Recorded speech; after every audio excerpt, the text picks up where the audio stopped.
Hello, എല്ലാവർക്കും വിനീസ് കിച്ചണിലേക്ക് സ്വാഗതം. നമുക്കിന്ന് ചക്കക്കുരു മുരിങ്ങയ്ക്ക കറി ഉണ്ടാക്കിയാലോ.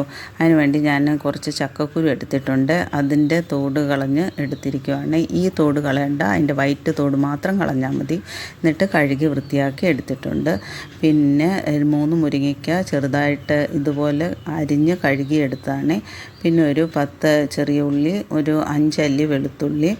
പിന്നെ ആദ്യം നമുക്ക് അരപ്പ് തയ്യാറാക്കാം. അതിനു വേണ്ടി ഞാനൊരു 6 ടേബിൾ സ്പൂൺ തേങ്ങ ചിരവിയത് എടുത്തിട്ടുണ്ടായിരുന്നു. അത് മിക്സിയിൽ ജാറിലോട്ട് ഇട്ട് കൊടുത്തു. ഇനി ഇതിൻ്റെ കൂടെ നമുക്ക് ഒരു 1/4 ടീസ്പൂൺ മഞ്ഞൾപ്പൊടി, 1/4 ടീസ്പൂൺ മതി മഞ്ഞൾപ്പൊടി. പിന്നെ ഞാനിവിടെ വറ്റൽമുളക് 3 എണ്ണം, എരിവുള്ള വറ്റൽമുളക് 3 എണ്ണം എടുത്തിട്ടുണ്ട്.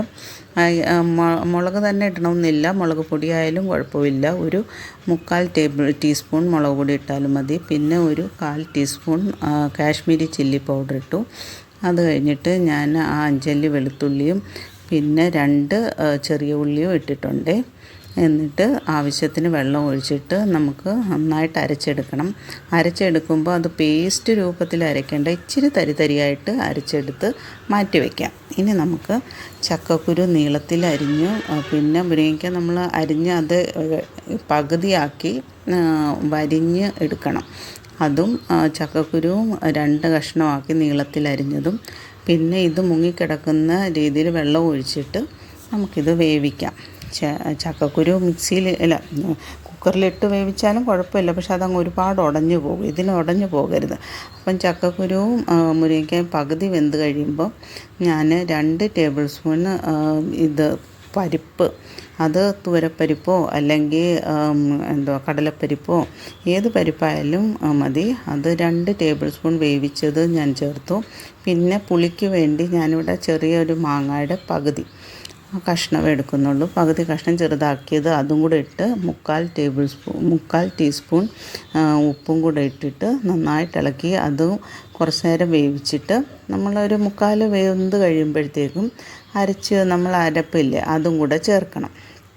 അപ്പോൾ അതും കൂടെ ചേർത്ത് നന്നായിട്ട് ഇളക്കി, ഇനി ഒരുപാട് വേവിക്കേണ്ട, ഒന്ന് തിളച്ച് വരുമ്പോഴത്തേക്കും ഗ്യാസ് ഓഫ് ചെയ്തിട്ട് അത് മാറ്റി വെച്ചിട്ട് നമുക്കിനി അത് താളിക്കാം. അതിനു വേണ്ടി ഞാൻ കടായി വെച്ചു.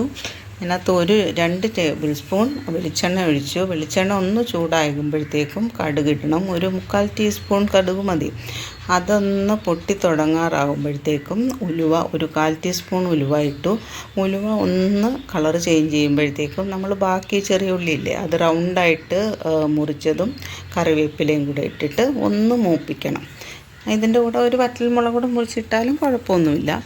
അതും കൂടെ ഒന്ന് മൂപ്പിച്ചിട്ട് നന്നായിട്ട്, ഒരുപാട് മൂപ്പിക്കേണ്ട, ഒരു ചെറിയ ഇതിൽ മൂപ്പിച്ചിട്ട് അതും കൂടെ കറിയിലോട്ട് ചേർക്കുക.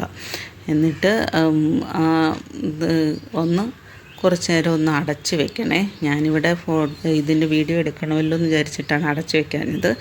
എന്നിട്ട് സെർവ് ചെയ്യുന്ന സമയത്ത് ഇളക്കി സെർവ് ചെയ്താൽ മതി.